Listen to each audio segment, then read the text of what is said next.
Assalamualaikum warahmatullahi wabarakatuh. Bismillahirrahmanirrahim. Nahmaduka ya ghafuru ya syakuru. Mashalli wa sallim barik ala sayyidina maulana Muhammadin wa ala alihi wa sahbihi asma'in. Nama ba'du. Perlu saya sampaikan, sanad ini harus muttasil. Sehingga kita tahu bahkan cara tidur Rasulullah itu miring kemana, ala jambil aiman, kemudian madhep kiblat. Sebelum tidur beliau wudu. Sebelum tidur lagi baca subhanallah 33 kali, alhamdulillah 33 kali, Allahu akbar 33 kali. Sebetulnya wiridan itu sanad paling kuat itu tentang mau tidur. Meskipun ada riwayat dibaca setelah apa? Sholat. Jadi makanya kita al-jam'u baina riwayaten, habis sholat ya baca itu, mau tidur ya baca itu. Nah, sebetulnya habis sholat sama mau tidur itu ngeri mau tidur. Karena ini kan pemanasan mati.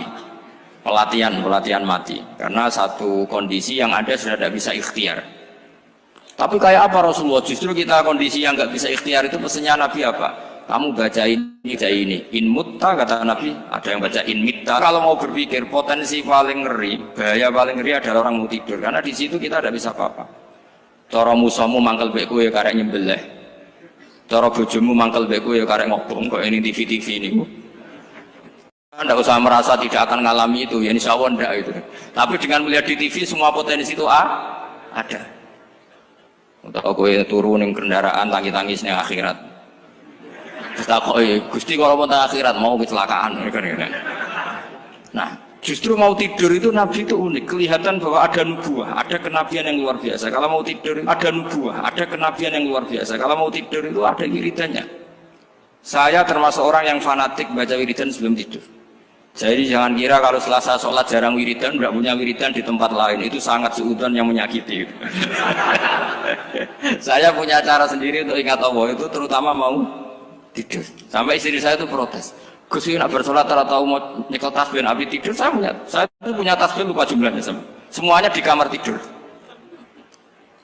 Ini sekaligus ijazah entah pamer kebaikan tidak tahu saya. Pokoknya sudahlah husnudzon saja. Suudzonu iblis.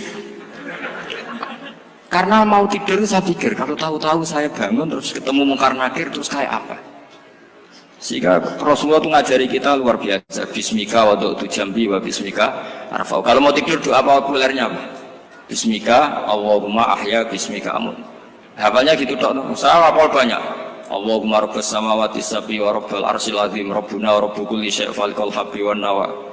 Allahumma antal awalu falaysa qablaka syai' wa antal akhiru falaysa ba'daka syai' wa antal dhahiru falaysa fawqaka syai' wa antal batinu falaysa dunaka. Saya tak baca sampai tidur. Saking kadang takutnya sama Allah, akhirnya nggak bisa tidur. Kadang sampai setengah 4 apa terus tidur baru setengah jam terus subuh. Jadi kalau melihat tren itu kayaknya saya bakat wali itu kalau trennya seperti itu terus. Tapi sayangnya tren seperti itu jarang harus. Makanya terus tidak jadi wali-wali gitu.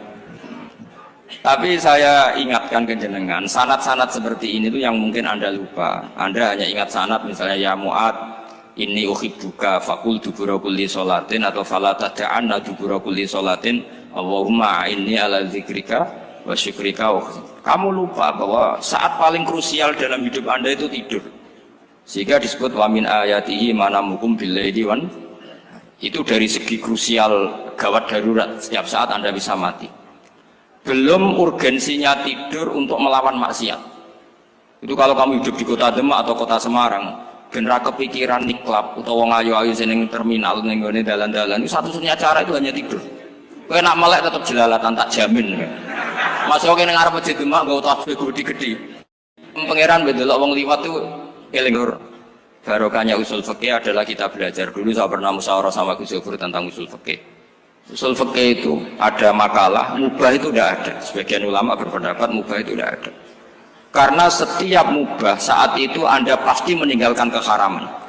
Itsma min mubahin illa wa yatahaqqaqu bihi tarku haramimma. Tidak ada kemubahan kecuali saat itu kamu meninggalkan keharaman. Anda tidur, berarti Anda taroktal maksiyah. Anda tidur berarti Anda meninggalkan maksiat. Enggak nyolong, enggak dugem, enggak zina, enggak maling, enggak ngerasani orang. Jadi tidur itu anggap saja, ya Rob, ya Allah saya mau tidur. Tidur itu ibaratun antarkil ma'asi. Jadi malaikat roket pate kandani, iki ras sekedar turu, ya aku kudu ngerti, iki apa ninggal maksiat.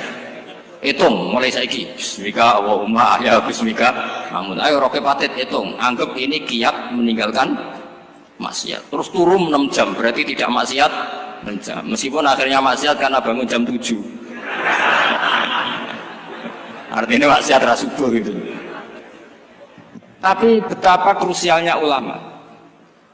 Ulama lah yang mengajarkan kita tidur itu rohatan lil abdan, untuk istirahat. Kita pulih lagi, bisa kerja lagi. Pak Bupati bisa ngantor lagi, Pak Kapolsek, Kapolres bisa ngantor lagi. Semuanya aktivitas tentara bisa ngantor lagi. Memulihkan kekuatan itu ibadah. Meninggalkan maksiat karena tidur juga ibadah. Tidur saja ibadah. Ini barokatnya umatnya Rasulullah Shallallahu Alaihi Wasallam. Senyaman itu. Coba kalau kamu jadi umatnya Nabi lain, wah itu beratnya bukan main. Dan itu sesuatu yang dimintakan Allah, dimintakan Rasulullah kepada Allah, yaitu Rabbana wa la tuhammilna ma la taqata lana bih.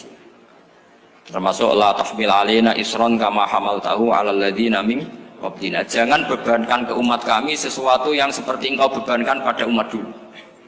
Umat dulu itu kalau mau tobat, kayak umatnya Nabi Musa pernah nyembah anak sapi, itu yang pernah nyembah tobatnya dibunuh. Liyaqtulal bari'u minkum al mujrima, yang terbebas dari menyembah anak sapi disuruh bunuh yang pernah menyembah anak sapi. Fatubu ila bari'ikum faqtulu anfusakum. Mau beratnya kayak apa? Kalau orang sekarang tobat cukup soal Pak Rosid salami tempel 100.000, dipandu caranya tobat diwari istighfar. Nomor itu penting, nomor loro seneng kiai, seneng aku maksudnya kalimatnya jelas. Itu sudah. Pokoknya jelas gak usah dibunuh, gak usah apa? Gak usah apa? Dibunuh. Sehingga tidurnya umatnya Rasulullah itu luar biasa, terutama tidurnya orang puasa. Tidurnya tasbih, tidurnya ulama juga tasbih.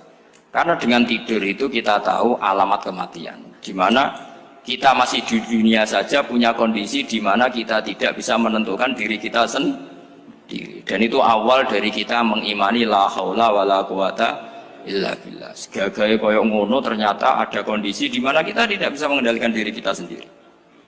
Makanya disebut wa min ayatihi manamukum billaili wan nahar.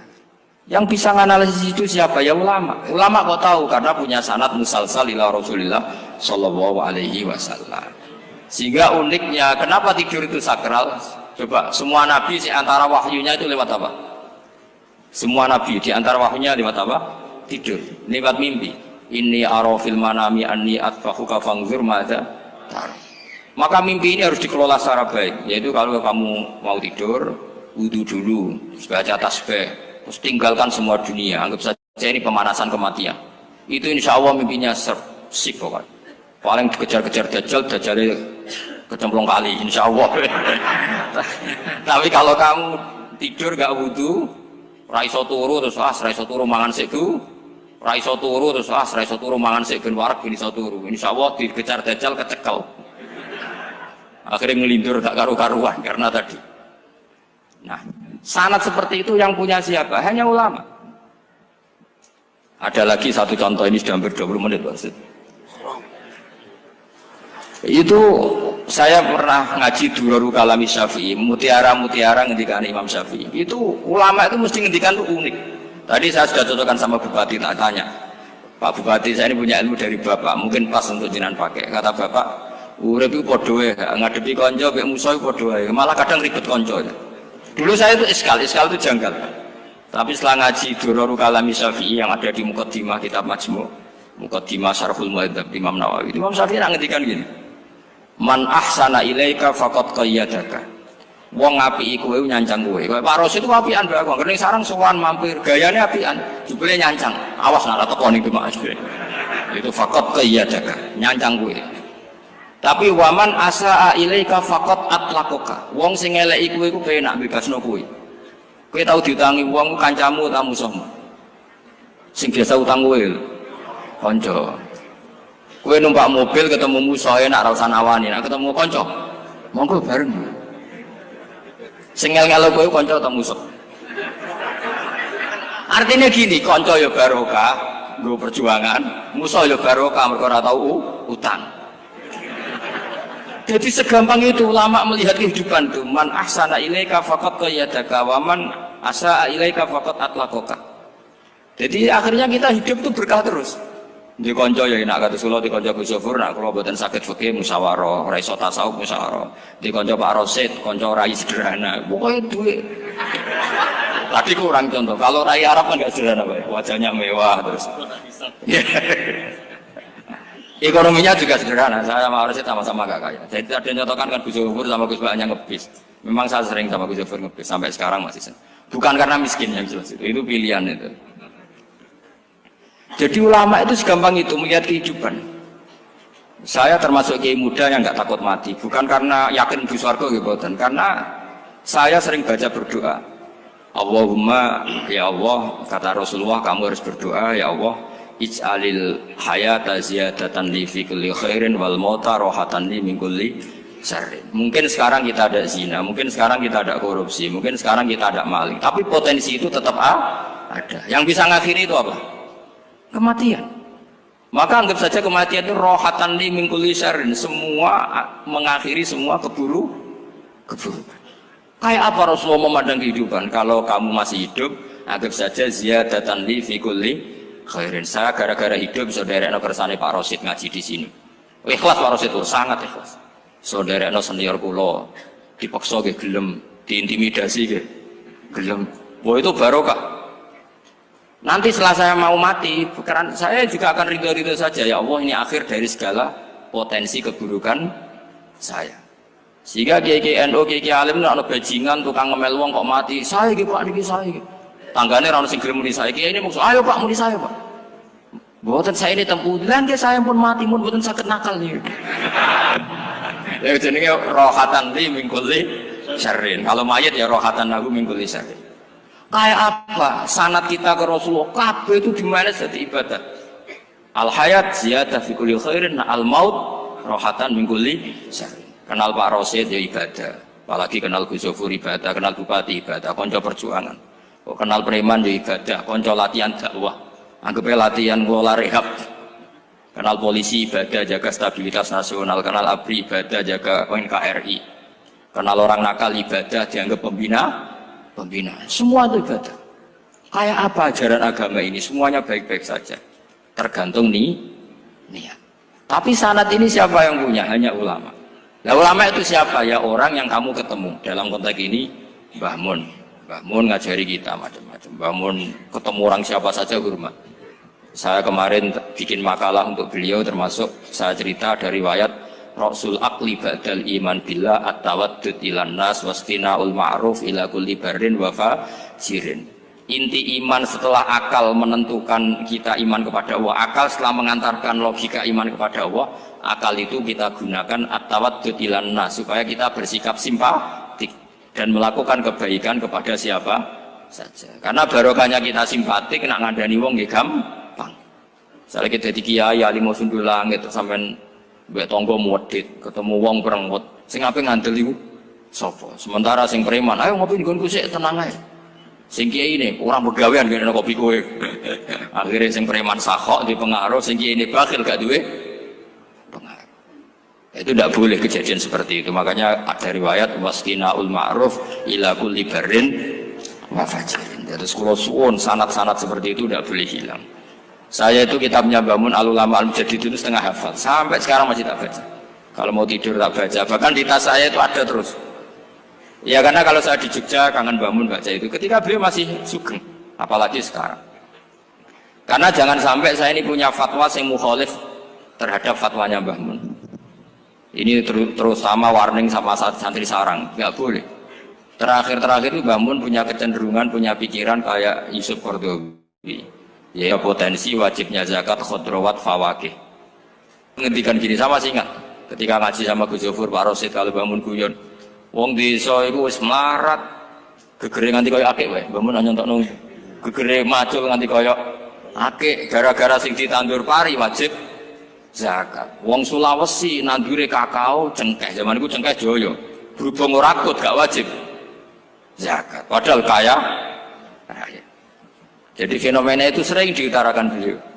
Lama-lama beliau ngarang di Al-Ulama Al-Mujaddidun, beliau mengutip pendapat Ibnu Katsir, tentu di era modern kayak Yusuf Qaradawi. Sebenarnya Yusuf Qaradawi sendiri bukan mujtahid, dia yang muqallid juga. Kata Ibnu Katsir, Wa mimma akhrajna lakum minal ard. Yang harus dizakati adalah ma itu umum, apa saja yang keluar dari bumi. Maka kecenderungan Mbah Mun akhir-akhir itu beliau fawaqih khudrawat itu dizakati. Tapi beliau tentu tidak ilzam ya, karena beliau sangat syafi'i. Tapi ini kan saran yang baik lah menurut saya. Apa susah sih jadi wong lomo gitu. Wong dadi wong medhit kok bila-bila. Lah nek kowe takok takbire ndi Gus? Nek khudrawat fawaqih melon kakao tebu wajib zakat. Takbire iku lomo iku apik, medhit iku elek, ngoten mawon.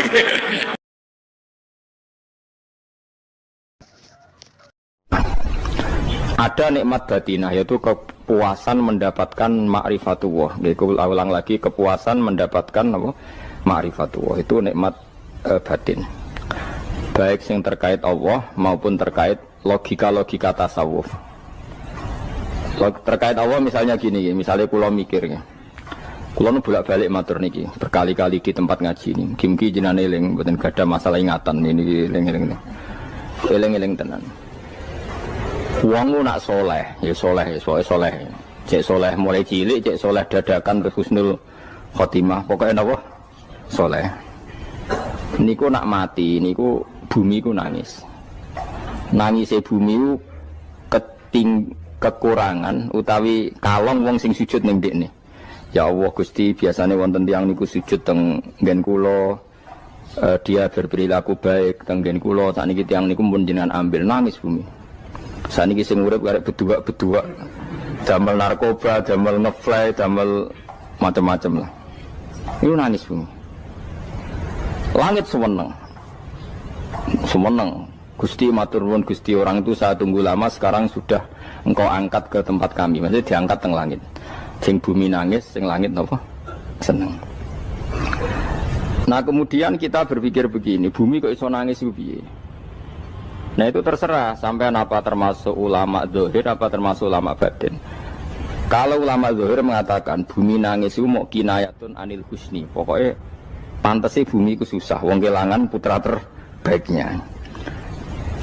Tapi nak cara ulama-ulama hakikat yang mengenali sekali betapa kudrohnya Allah, betapa kudrohnya Allah itu tidak terbatas.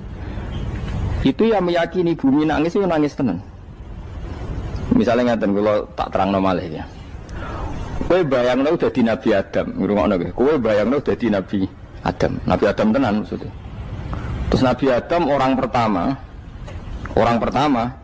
dia tahu betul kalau dia dicipta dari bumi. Dan dia pula tahu betul, beliau tahu kalau dia bisa ngomong, bisa mikir, bisa macam-macam. Terus indukannya beliau itu bumi. Mesti pikiran Nabi Adam, jangan-jangan bumi ini juga bisa berpikir kayak saya. Ini kan materi saya, karena saya dari bumi ini bisa ngomong, bisa melihat macam-macam. Terus bedanya apa menurut sobat napa? Umpama kowe dadi Nabi napa? Adam, orang yang dekat sekali, qoribu ahdin, dekat sekali dengan kesaksian kudroh Allah.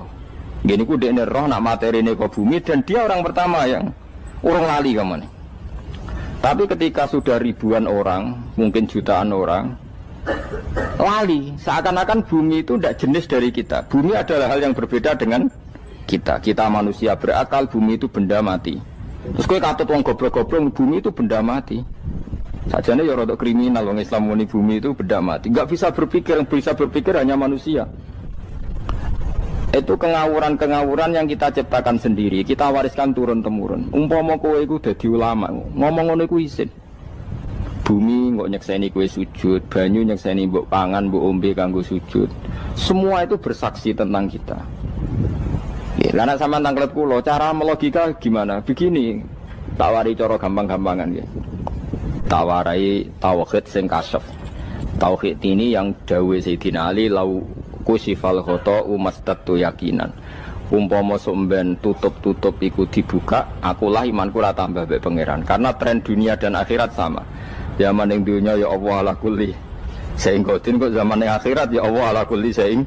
Cara Sayyidina Ali, somben aku wis matilah imanku ora tambah, meskipun aku ora swarga neraka.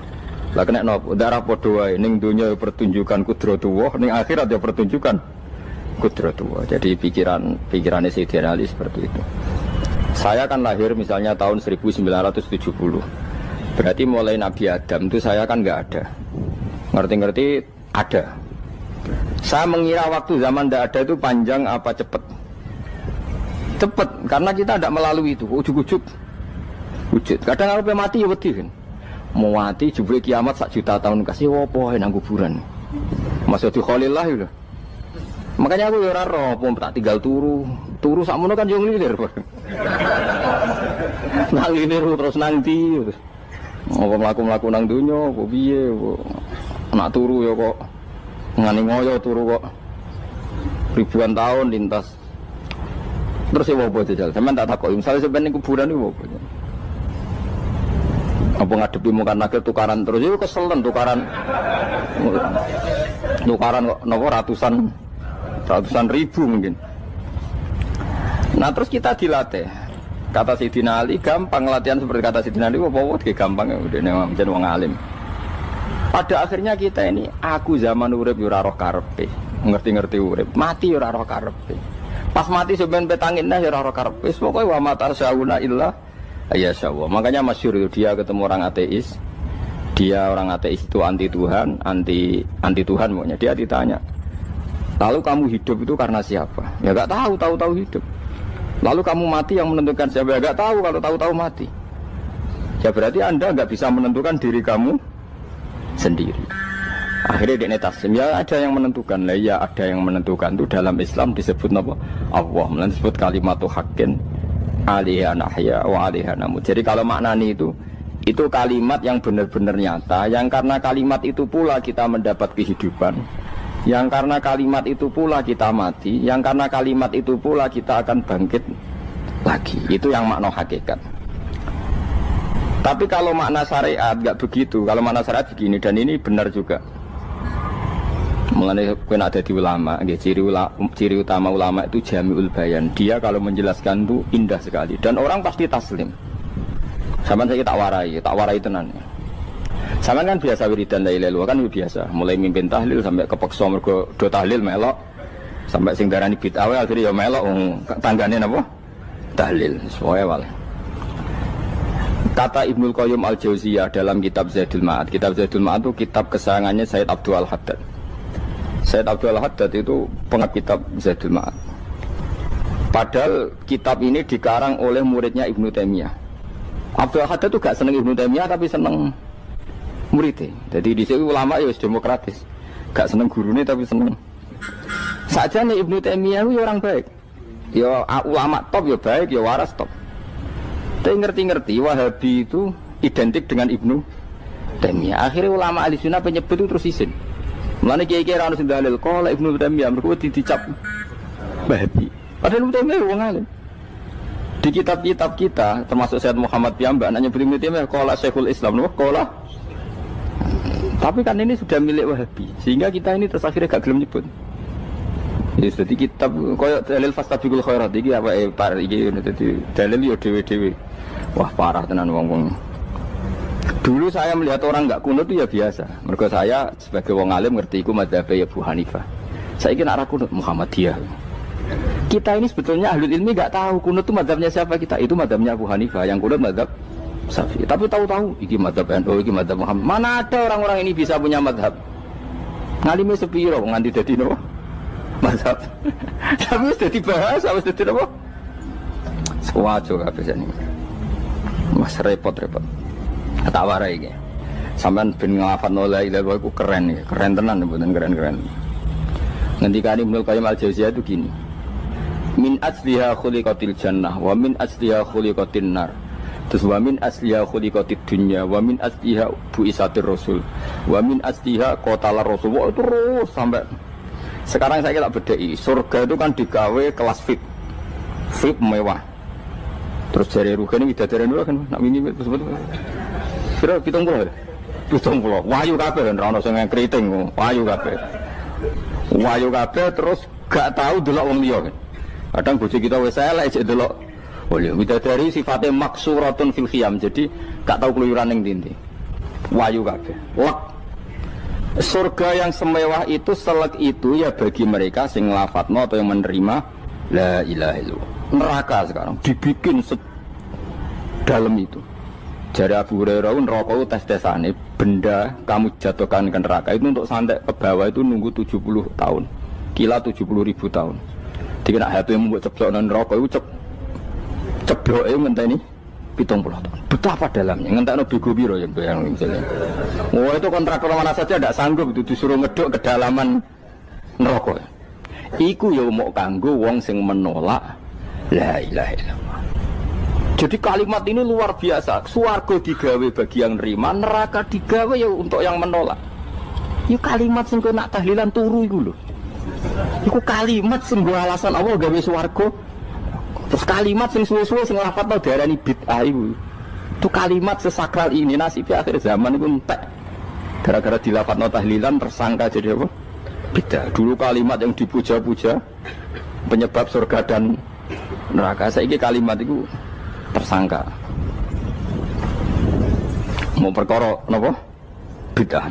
Wis aja melok-melok, kowe debat ya ora iso makili aku sebarno iso. Kok kowe terusno dalan tok. Dah.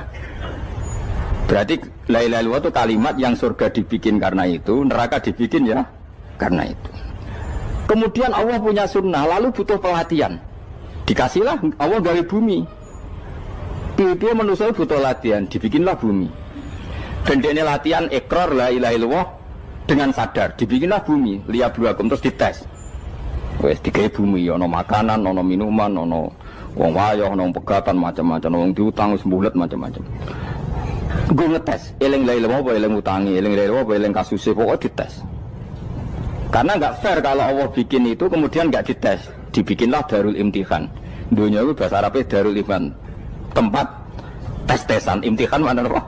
Tes, liyabluwakum, diuji. Wes diuji kita hidup. Artinya kita dihidupkannya pun oleh Allah demi tes-tesan la ilaha, itu disebut kalimatul haqqin alaiha. Nah ya sebenarnya kita hidup pun ini untuk dites. Pada akhirnya la ilaha illallah apa enggak? Paham ya? Terus dites. Allah itu juga secara hukum itu kan enggak fair, dites kok enggak punya pemandu. Dibikinlah Rasul, diutuslah para Rasul untuk pemandu. Tes itu kan butuh seru. Mak pemandu tok ora ono musuhe kan enggak seru. Dibikinlah setan. Saja ini sebagian kita sudah setan tapi ini ben seru. Lho ndak setan kan minal jinnati wan nas, rumangsamu setan usopo.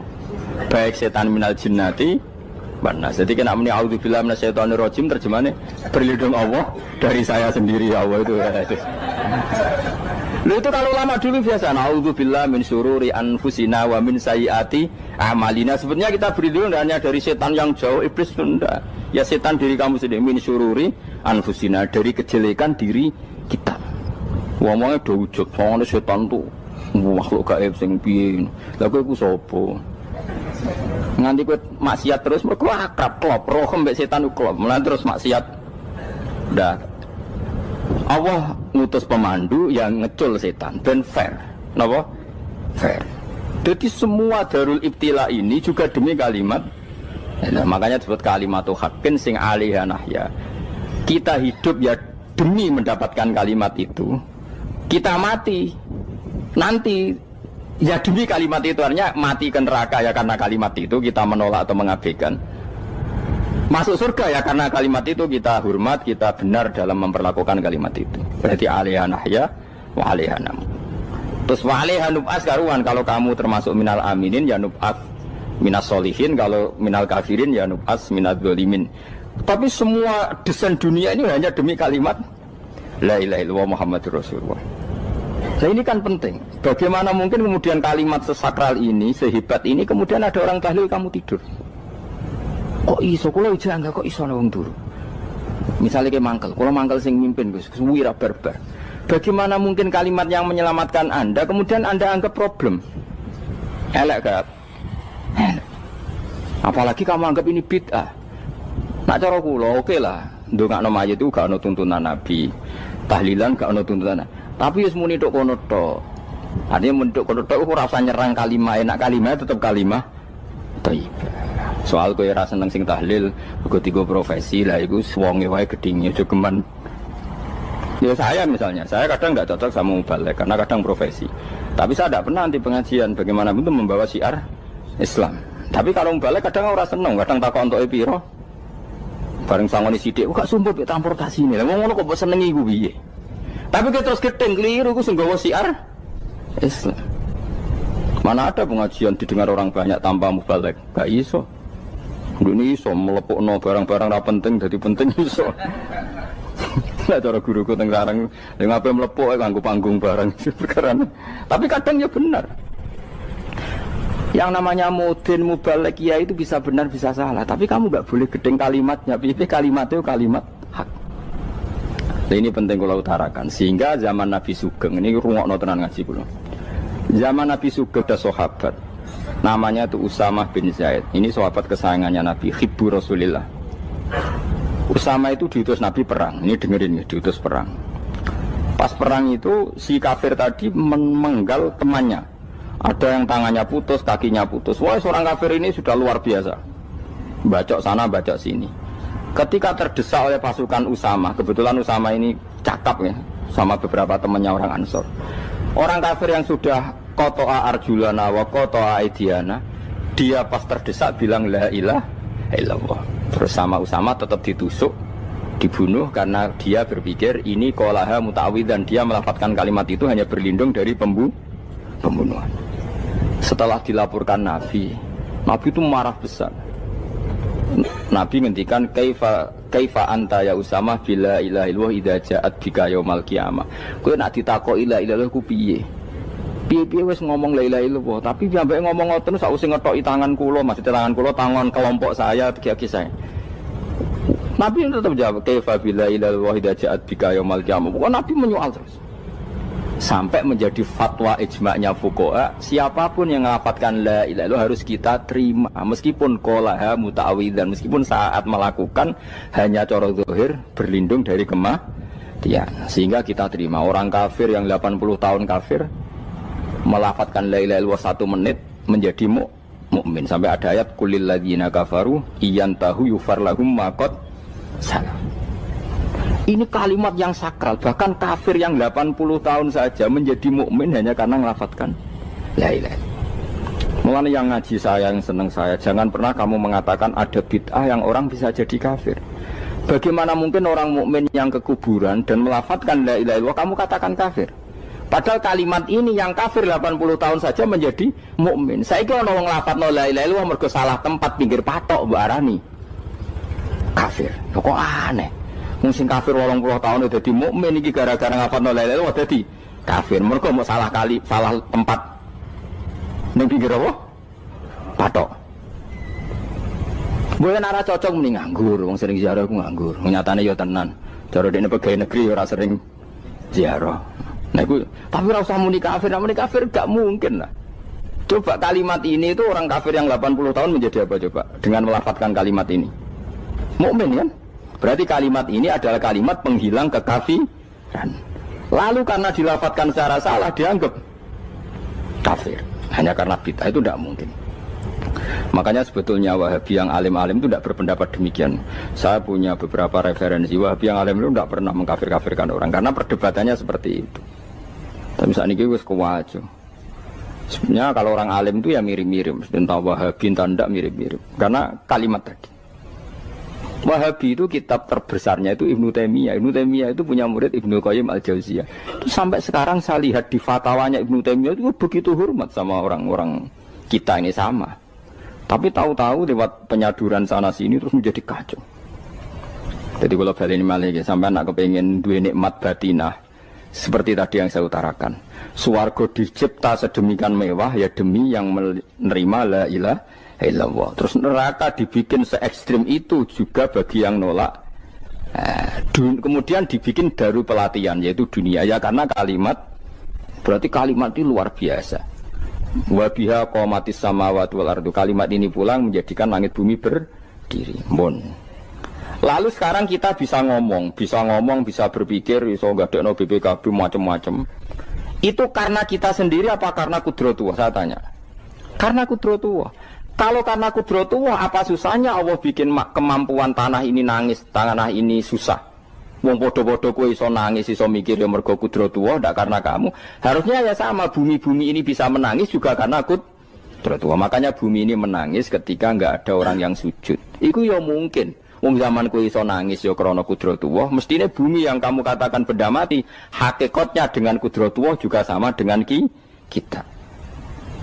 Mulane tenggene kitab Al-Husunul Hamidiyah, kula ngrasa utang tenan mbek kitab niku. Dulu saya ngaji 2 tahun kitab Al-Husun. Kitabnya kecil tapi saya ngaji itu 2 tahun. Berkali-kali saya ulang. Itu beliau cerita gini. Dia yang ngarang itu orang alim, kebetulan dia orang India. Memang kelebihannya kitab dikarang orang Arab itu luweh bulat. Wong Arab kan semuanya Islam, karangannya itu standar. Ini dikarang wong India. Di Tonggo Blodor, di masjidnya, dikarang ulama yang masyarakatnya itu udah karu-karuan. Beliau cerita itu gini. Manusia itu punya satu kebodohan, di mana kebodohan itu disebabkan oleh Robtul Asbab Al-Adiyah, mengkaitkan sebab sing biasa-biasa. Misalnya gini. Sama saya kita omongi, misalnya ada orang bilang gini, batu ini nanti itu menjadi ayam. Orang bilang mukhal apa enggak? Enggak, jawab saja. Mukhal. Kenapa bilang mukhal? Karena dikira enggak bisa kan? Enggak, jawab saja. Jawab satu-satu. Batu ini menjadi ayam. Kamu jawab mukhal. Alasannya apa? Alasannya enggak mungkin terjadi apa kamu enggak bisa? Sebetulnya karena kamu enggak bisa. Udah. Lau ukhbiro dzakar rajul, andai kan orang itu kamu kasih tahu, klungsu ini biji asem itu, biji pohon asem itu. Nanti yang kecil ini suatu saat besar. Setelah besar buahnya banyak, tambah besar, tambah besar. Terus orang bilang mungkin. Ketika bilang mungkin itu karena dia bisa apa hanya karena menyaksikan berkali-kali ada kejadian nak klungsu ditandur, iku iso dadi gede. Coba sama jawab. Karena dia bisa apa karena hanya menyaksikan itu sering terjadi? Hanya misalnya, artinya zaman dia mengatakan mungkin itu pun tidak memberi kontribusi ikut buat, iya enggak? Tetap bergantung kudrahnya Allah. Dia hanya bilang mungkin karena sering melihat. Sebenarnya dia enggak sama sekali memberi kontribusi. Lalu darani mungkin ya ora urun, paham? Lalu kenapa dia kecangkeman terus muni? Wong wis mati dadi lemah gak mungkin dadi manusa meneh. Lho zaman dadi manusa sing wis ngene iki kok mani dene lara melok gawe. Terus muni mungkin mergo sering terjadi, sering bersaksi. Berarti sebetulnya manusia itu pakai ukuran dia mampu tidak mampu apa pakai ukuran bersaksi melihat. Bersaksi. Nah ini kan problem kita sebagai manusia itu problem. Mulane disebut wa kanal insanu dzaluman jahula wis goblok aja. Mergo manusia itu nak wis goblok aja. Makanya saya kemarin diminta ngisi di pondok kajen. Kalau sampean berdebat sama orang ateis atau orang komunis itu gampang saja. Dilatih begini seperti teorinya Quran. Ya nanti saya teruskan ini tak ulang lagi ya. Saya ulang lagi ya. Andai kan nggak pernah terjadi telur itu jadi ayam, nggak pernah terjadi sama sekali. Telur itu jadi ayam. Terus kamu mengasih tahu orang tadi, telur ini loh nanti jadi hewan yang hidup terus terbang. Mesti dia bilang mohal, mau benda mati kok nanti jadi benda hidup yang terbang ngalor ngidul. Berhubung sering terjadi dan dia pun tidak ikut bikin, bilang mungkin. Paham? Saya ulang lagi ya. Berarti dia bilang mungkin karena sering apa? Terjadi dan dia lihat. Andai kan pertama kali nggak ada telur sama sekali yang jadi ayam, terus pengalaman pertama di dunia belum pernah terjadi. Kamu kasih tahu telur ini nanti jadi ayam terus terbang. Orang ini bilang mohal enggak? Muhal. Berhubung sering terjadi bilang enggak. Nah berarti kita nanti bangkit dari kubur gampang saja bagi Allah. Cuma belum pernah terjadi kamu mengatakan muhal. Nah makanya otak kita harus dibenahi. Kalian jogeman percaya ambek yang pernah kita lihat, yang sering kita lihat. Percayalah dengan akal, tapi akal waras tuh. Arah waras itu serempet tatanannya wangil. Makanya Islam itu melatih. Qul falillahil hujjatul baligha.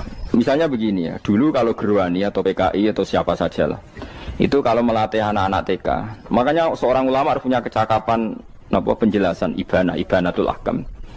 Itu anak-anak kecil dilatih, anak-anak kamu terpejam, mintalah manisan sama Allah. Ya Allah saya minta manisan, saya minta permen. Terus disuruh buka, dapat enggak anak-anak? Enggak dapat bu, wah berarti Allah enggak ada. Sekarang minta sama bu guru. Bu guru kami minta permen dikasih. Berarti yang ada bu guru bukan Tuhan gitu. Akhirnya jadi gerakan ateisme. Nah sebetulnya untuk melawan gerakan itu kita harus melatih begini misalnya gini. Saya itu pernah ketemu sama orang yang berpikiran komunis. Oh komunis juga. Dia nantang saya gini, Pak, pokoknya saya tidak bisa menerima konsep Tuhan sebelum Anda bisa menjelaskan kenapa ada Tuhan. Jadi, bocah kok elek ini. Nah, aku ngerti aja, sak cerdas ini tetap cerdas aku yakin tetap cerdas aku. Rasanya selain raine serama meyakinkan, saya pikir tetap cerdas. Kulo itu kan wong Quran gitu, artinya punya pikiran panjang. Mungkin di antara orang Islam kita ini tidak punya kecakapan menjelaskan. Tapi kalau orang sering baca Quran, apalagi dia ngaji tafsir ya, yang waras maksudnya waras lah. Terus rapati seneng duit, barang ini penting. Harus seneng duit, mari goblok. Yakin lah ulama seneng duit, mari goblok. Tak jamin. Umpama alim wis kelas B, kelas C gak bisa, tahqiq gak bisa. Kalau tahu dikandani konco kulo riyen ambek jenengan udah kaca akhir. Lah kena apa? Cok seneng duit, bro. Duit itu masalah bagi ulama. Orang duit itu masalah kan ya. Maksudnya rasa senang tapi ojo terus gak duit. Sekarang saya tanya, Quran itu melatih kita gini. Quran itu sederhana kalau ngelatih tauhid. Tapi orang pasti ingat. Kata Allah gini, nggak apa-apa, saya tidak Tuhan, nggak apa-apa. Kamu yang Tuhan. Tapi buktikan kalau kamu Tuhan. Caranya gini. Am khalaqus samawati wal ardi. Ya nggak apa-apa, kamu yang Tuhan nggak apa-apa. Tapi buktikan kalau kamu menciptakan langit, bumi. Mereka pasti ikrar, ya tidak mungkin saya menciptakan bumi, saya lahir sudah ada bumi. Yesus lahir sudah ada bumi, nggak mungkin Tuhan. Terus Tuhan membuat pertanyaan kedua, am khuliqu min ghairi syai'in. Ya sudah, kalau saya tidak Tuhan, lalu nggak ada Tuhan, berarti alam raya ini tercipta oleh sesuatu yang nggak ada.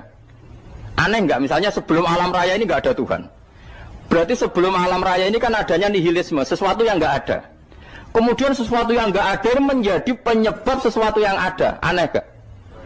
Menurut aneh, sesuatu yang nggak ada itu mestinya kan nggak bisa ngelabeti, nggak bisa berfungsi, nggak bisa ada gunanya. Wong jenenge ra ono iku ya ora marai apa-apa. Mau ra ono kok dadi sebab.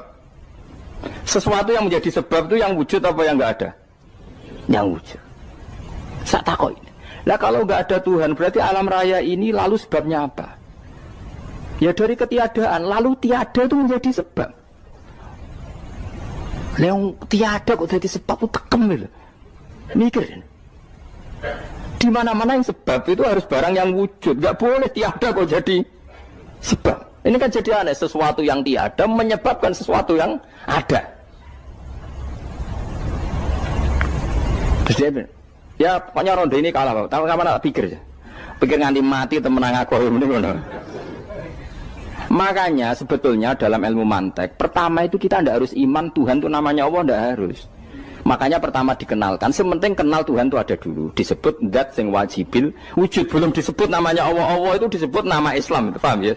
Saya ulang lagi, Allah disebut itu nama Islam. Tapi kalau penemuan akal hanya sampai kita ini butuh zat sing wajibil wujud, sing menjadi penyebab semua alam raya ini. Di bahasa Arab disebut musabbibul asbab. Belum menyebut Allah musabbibul asbab. Islam pun pertama Iqra turun ya gak nyebut Allah. Iqra bismi rabbikal ladzi khalaq, khalaqal insana min 'alaq. Iqra wa rabbuka. Tuhan itu siapa? Yang mencipta. Nah, yang mencipta ini oleh syariat Islam disebut apa? Tapi dalam logika yang penting kowe kenal si ono musabbibil asbab. Pastikan bahwa alam raya ini yang wujud pasti disebabkan sesuatu yang ada. Nggak boleh barang wujud kok diciptakan oleh sesuatu yang tidak ada. Yang gendeng ora barbar barang ra ono mbok sifati al-khaliq. Sing gawe langit bumi apa? Pencipta. Penciptane apa? Sesuatu yang tidak ada. Kowe ikhlas dutek ngono kowe ikhlas ta ora? Gak kowe ikhlas ta ora dutek ngono kowe ikhlas ta. Kowe gelem dadi bodho niku. Gelem kan? Mboten. Nah, nikmat ngono jenenge nikmat batin. Mulane sing suwenang mbek kalimat la ilaha illallah. Wes ana sing bid'ahnallah iku wong nganggur wis beno sauni-unine. Tapi kadang memang kita berlebihan. Tahlilan ra barbar 40 dinane ra barbar. Muga alasane wis disangoni akeh tahlil sedih lho sakake penggemar sing keselen sing rantuk sangu ya butuh cepet. Lane cara kula niki penting kula utara nggih. Kowe nek ora cocok tahlilan 40 dina wis ngomong ae kira cocok model harinya. Tapi ki aja menolak kalimat la ilaha illallah iku disifati Kanjeng Nabi kalimat thayyibah. Wong Nabi nyifati thayyibah, kalimat yang suci kok nyifati bid. Tak soal kira cocok wong sebut.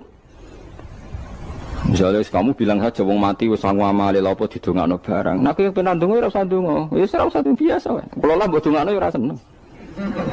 gak meyakinkan. Karo dene mlebu swarga butuh dongamu ora ono swarga fadhole pangeran apa mbok dongano barang. Ya tapi kowe donga aku ya seneng. Senenge ya semau lah timbang nyanyi-nyanyi rame-rame sadok ndongone. Mbok mandi apa ora pokoke ndongone. Saya ulang lagi ya. Makanya Quran itu melatih logika sampai seperti itu. Am khalaqus samawati wal ard bal la yuqinun. Sampai terus diulang-ulang. Am khuliqu min ghairi syai'in. Kalau mereka merasa Tuhan enggak apa-apa, tapi buktikan mereka ini wujud sendiri tanpa sebab. Atau begini, kalau mereka tidak tahu sebab pencipta langit bumi, mereka sendiri suruh yakin kalau mereka adalah penciptanya. Am humul khaliqun, enggak apa-apa. Ya tapi masih Abu Jahal gendeng lah, masih Abu Lahab ngawur lah, nak takoki, ya wes pangeran kowe wae sing gawe langit bumi. Penggemarnya saja pasti tertawa. Mosok Abu Lahab darani pencipta langit bumi, wong lahir wae ning bumi. Tapi Quran oleh nggo jawab, am khalaqus samawati wal ardo. Apakah mereka menciptakan langit bumi? Bala yuqinu, mereka pun tidak pernah yakin. Jadi itu pangeran. Makanya di mana-mana orang alim itu suka debat. Karena pangeran sendiri kalau menjelaskan kebenaran seringnya juga nantang debat. Kata Allah, Qul ara'aytum ma tad'una min dunillah aruni madza khalaqu minal ardi am lahum syirkun fis samawat. Enggak apa-apa mereka Tuhan kata Allah, tapi buktikan zaman langit diciptakan mereka memberi kontribusi apa? Apa urun bego, apa urun cagak, apa piye lah pas aku gawe langit iku dekne urun apa jare am lahum syirkun fis samawat. Misale urun apa lah? Urun tol ta urun apa lah. Itu pangeran. Mereka kan pasti menjawab enggak. Terus itu nih bi kitab min qabli hada. Kalau kamu nggak percaya Quran sebagai kitab, nggak apa-apa. Tapi buktikan kamu punya kitab tandingan. Nggak, mereka nggak punya juga. Atau gini, nggak usah Quran, ke sakralan. Au atharotim min ilmin, atau kajian ilmiah yang membuktikan bahwa Yesus itu Tuhan, atau yang membuktikan bahwa berhala itu Tuhan. In kuntum shodiqin, nggak apa-apa. Kalau kamu benar buktikan. Nah itu makanya semua nabi itu punya kecerdasan. Karena tadi nabi kadung nantang itu nih bi kitab min qabli hada. Au atharatim min ilmin in kuntum shadiqin. Tapi sekarang orang alim soleh itu jarang. Yang ngono anggere wong soleh rapati ngalim, anggere sing alim biasanya rapati soleh. Lah kula itu masuk rontok-rontok ya isih rontok soleh ya rontok, tapi lumayan masih menjaga hujjatullah tadi. Sebab itu ulama dulu mengajarkan Allah itu siapa? Disifati zat sing wajibil wujud. Karena alam ini kadung ada. Kalau alam ini kadung ada, pasti penyebabnya sesuatu yang wujud. Tapi kalau wujudnya mungkin bahaya. Wong sing gawe wae wujude terima mungkin bisa wujud bisa tidak. Makanya dipermanenkan yang gawe alam ini zat sing wajibil wujud. Sing wujudnya wajib. Wajib itu enggak bisa enggak pasti wujud. Nah, terus kita kenal itu namanya khaliq, itu musabbibil asbab, itu khaliqul asya. Lalu oleh Islam zat yang demikian itu disebut Allah.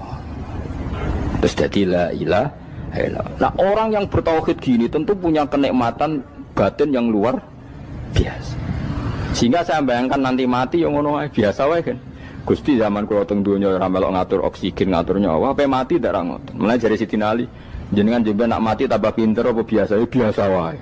Ning bumi yo ndelok kudrohe Allah, kok ning akhirat ndak ra padha wae ndelok kudrohe Allah. Mulane beliau masyhur guyonan beliau lau kusifal ghata mastatu yakinan. Soben aku nek mukasafah ning akhirat imanku yo ora tambah ya biasa wae, standar-standar wae.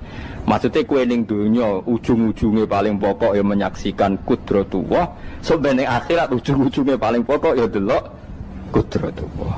Ning dunia saiki Allah ya matlubi sing kita cari. Sebenarnya akhirat ya Allah matlubi. Paham ya? Artinya hukum dunia dan akhirat itu sama. Kita di dunia golek ridhanya Allah, ning akhirat ya golek napa? Ridhanya Allah. Lah nek soal kecil tapi ning akhirat kan masalah gun rokok masalah. Itu utang ditagih yo. Masalah, kere suwi bro, masalah. Ya biasa, jenis makhluk anane masalah. Sing ora oleh di masalah pangeran. Pangeran duwe masalah. Biasa wae. Terus niki kula mulai saking penjelasan nggih kias Ali. Kias Ali itu analogi kias nggih, analog dados tengene ilmu-ilmu usul fikih itu ada kias itu kan kias aulawi dari bawah dikiaskan ke yang lebih apa? Atas. Ada kias setara, namanya kias musawah, setara. Ada kias fahwal khitab, maknanya ya orang pasti sadar kalau maknanya seperti itu. Sampean saya kira beda, jawab mau biasa mau. Kudu pantes pinter pantes jawab. Kalau bolak-balik ngaji menerangkan. Kita ini hidup itu menjadi tahu apa malah menjadi tidak tahu gara-gara hidup. Nah, aku mari ke goblok sih, ora oleh. Gara-gara hidup menjadi tahu. Yo, ora sing bener gara-gara hidup menjadi tidak tahu. Kowe goblok itu sebab apa? Sebab tahu apa sebab tidak tahu? Wes gak polling gak apa-apa. Ayo 02 sik pira sebab tahu. Ini yang syukuran. Tahu. Hidup itu menjadi tahu menjadi tidak tahu. Menjadi tidak tahu. Oke, Mas. 01 ya. Oh. Menjadi tahu. Nah, hen tengah-tengah. Wong loro padha ora jelas ya, cara kowe. Ndak tahu. Berarti menang 0 piro. Biasa. Tawari ilmu hakikat ya. Jadi awal syaratnya jadi wali. Meskipun jadi wali ku yo angel tapi tak warai mukadimah ya napa. Jadi nak bar iki urung wali cek apa? Mukadimah. Ndak sekarang misalnya gini, saya mau minum teh. Jadi saya melihat teh. Terus saya minum teh. Karena saya fokus minum teh terus anak saya main di sekeliling saya, anak saya kecil misalnya. Terus jatuh. Saya ini dianggap bodoh kan? Bodoh kan? Gara-gara mau minum teh fokus saja membiarkan anak jatuh. Yang andai kan saya tidak fokus minum teh, mungkin anak saya terkontrol. Terus ngerti ada cilik kan potensi apa? Begitu juga dunia. Gara-gara kita delok babunan ayu-ayu, delok gemerlapi dunia politik, delok hal-hal yang enggak penting, akhirnya melupakan hal yang penting. Sekarang misalnya Allah itu Ar-Razzaq, pemberi rizki, Allah itu Al-Mudabbir sing ngatur dunia. Gara-gara Fauzi terus meyakini satu makhluk apa yang nyelametno Indonesia. Ini kan dari iman kepada Allah menjadi iman kepada itu tidak boleh sih. Iman ya baik pangeran. Jadi dunia itu biasa wae. Oh, nomor itu kok iso nentokno. Cuma ya tetap berorganisasi secara duniawi, tapi tetap sih menentukan. Iki rungono tenan awas. Nah karena kita hidup maka menjadi tidak tahu. Kita tahu itu menjadi tidak tahu. Surungono sehingga nanti tak terangkan sekian dalil dari Quran dan hadis. Gara-gara saya fokus minum teh, terlena mau ngopi, wah sena isu ngopi. Gara-gara terlena itu anak saya jatuh, menjadi tidak tahu. Begitu juga dunia. Makanya Allah sering memberi nasihat, fala taghurrannakumul hayatud. Kamu jangan tertipu oleh kehidupan dunia. Ibaratnya Allah nimpi direm, dat paling penting, paling pokok. Tapi kamu abaikan. Kamu bilang jabatan penting, teman penting, mitra pejabat penting, komunitas penting. Kamu sampai lupa bilang nah Allah itu lebih penting. Nah, ini sudah mulai kena hijab. Nah orang yang kena hijab ini nanti tidak bisa masuk surga karena Allah duka dengan duka marah besar. Allah ngendikan kalla innahum ar-rabbihim yauma idzil lamahjubun. Orang-orang ini nanti ketika di akhirat terhijab dari saya. Karena zaman yang dunia ora tau roh aku. Kenapa kok terhijab? Justru karena ada yang diketahui. Justru ada yang diketahui. Contoh paling mudah itu copet atau lonte atau koruptor atau apa saja. Misalnya nyuwun sewu orang jadi copet itu kan umur 17 atau misalnya jadi pekerja seks nakal itu kan umur 17 atau 18. Hanya karena pernah mendapat rezeki dari judi misalnya atau dari transaksi yang haram. Terus dia bilang gini, aku nak jadi copet mangan kopo. Aku nak judi mangan kopo. Aku nak gak jadi wong nakal mangan kopo. Padahal dia 17 tahun nyatanya bisa makan, birizkillah apa? Tapi pernah merasakan 1-2 bulan dari rezeki haram, dia menvonis seakan-akan tidak bisa makan kecuali dari rezeki haram. Ya itu tadi gara-gara tahu nikmatnya uang yang sepintas lewat haram, nyopet atau korupsi, terus menafikan nikmat-nikmatnya. Jadi dari tahu nikmatnya nyolong atau korupsi menjadi tidak. Makanya kalau dalam ilmu tasawuf itu gini walian, manusia sekarang itu tidur, kalau mati baru bangun. Jadi cara ilmu tasawuf itu anna sunyamun wa idza matu intahu. Mungkin ada yang hafal tapi ra paham. Jadi rata terang. Annasu niyamun wa idza matu intahu. Manusa kabeh sak donya iku turu. Nek mati lagi tangi. Mergo kena wis mati iku lagi roh. Jebule sing hak tenan iku sujud ning pangeran. Sing hak tenan iku subhanallah walhamdulillah. Sing hak tenan iku muni Allahu akbar. Kae zaman ning donya dintekno kowe ngomong, "Nu Amerika super power." Kenal presiden penting, kenal menteri penting, kenal kiai gede penting. Iku mbok entekno. Barang-barang sing cara akhirat gak mendesak mbok entek. Wong nak ramangan mati, nak ra duwe gaji sumpek, nak pensiun sumpek. Hal-hal yang nanti setelah di akhirat kamu hanya tahu satu kalimatul haq, yaitu kenangan terbaik kamu di dunia itu sujud. Jika kamu getun ketika hidup tidak pernah sujud. Makanya kata Rasulullah nanti kamu tahu ketika di akhirat hatta takuna sajdatul wahidatu khairan minad dunya wa ma fiha. Sehingga kamu nanti tahu bahwa sujud satu kali itu lebih baik ketimbang dunia dan sisi. Karena ternyata setelah kamu di akhirat yang layak jadi poin kamu hidup di dunia itu hanya apa? Sujud. Nah, yang dunia kan WA penting, HP terbaru penting, babonan penting, mitra penting, ngomong terus berjuta-juta kalimat. Hanya karena kamu hidup. Tahu saya mati, kau ngerti, kau kabeh dak. Maka ilmu kamu itu setelah mati, lagi ilmu terlambat. Napas ilmu mau terlambat itu Allah duka. Kalla apa alhaqumut takatsur hatta zurtumul qabir. Kalla saufa ta'lamun, summa kalla. Terus kala lau ta'lamuna ilmal yakin la tarawunnal jahim. Pas kowe ilmumu wis bener, Gusti ternyata penting sujud teng jenengan, ternyata penting jenengan Allah. Pas roh pas waya mlebu neraka, kok wis kecewa. Ya saiki tapi waya mlebu neraka, roh wis terlambat. Lane tak warai saiki bener roh pas waya mlebu neraka. Kok nak roh terlambat, pas roh waya mlebu. Sehingga ketika Allah melehno wong kafir, melehno itu mencibir orang kafir. Kata Allah begini. Ini mungkin yang hafal Quran bisa dicek lagi. Fakashafna angka fito akafa basarukal yauma hadid. Jadi kata Allah ngomentari orang kafir ketika di akhirat, laqad kunta fi ghaflatin min hadza. Kamu lupa kan kalau ada akhirat seperti ini kata Allah. Fakashafna angka fito aka. Sekarang kamu saya kasaf, saya buka semua fakta. Fa basarukal yauma hadid. Sekarang pandangan kamu tajam. Dulu di dunia bilang misalnya seks penting, dugem penting, narkoba penting, maksiat penting. Kalau enggak gitu saya pusing. Nanti di akhirat semua ini jadi problem. Artinya apa? Gara-gara di dunia melihat gemerlapnya dunia, dia menjadi tidak tahu pentingnya Allah, tidak tahu pentingnya akhirat. Maka dengan hidup malah menjadi tidak tahu. Maka untuk menjadi tidak tahu itu sebabnya dua. Makanya polling 01 dan 02 sama benarnya tadi. Gara-gara tahu yang menjadi tidak tahu, gara-gara tidak tahu yang menjadi tidak tahu. Tadi misalnya kamu fokus ya, misalnya rukin jelalatan untuk cawe itu, fokus untuk cawe itu, gak Allah waktu ngarepe kejengkang, kesandung. Berarti gara-gara melihat menjadi tidak tahu. Ya kira-kira seperti itu. Gara-gara fokus delok dunya nganti raro hae Allah Subhanahu wa taala. Di sini Allah sering pesan fala taghurrannakumul hayatud dunya wala yaghurrannakum billahil ghurur. Kamu jangan tertipu dengan kehidupan dunia. Makanya saya itu orang yang paling fanatik sujud. Soalnya kalau suwun jenengan sing sujud. Mau usah sujud salat 5 waktu lah nikmati. Karena sekali kamu terbiasa mensifati dunia ini penting, nanti kamu akan lupa mensifati akhirat itu penting. Dan itu awal kamu tergelincir dari ansawa isabil, dari jalan yang benar.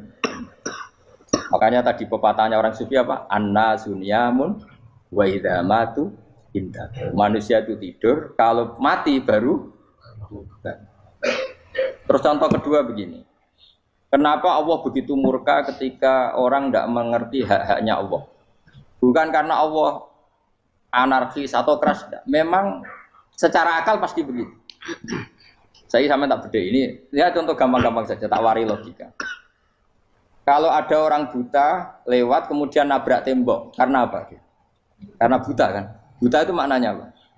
Tidak tahu. Akibat tidak tahu, nabrak tembok. Ya kan? Karena tidak tahu. Karena tidak tahu, nabrak tembok. Karena tidak tahu, terjatuh di sungai. Karena tidak tahu, terjatuh di jurang.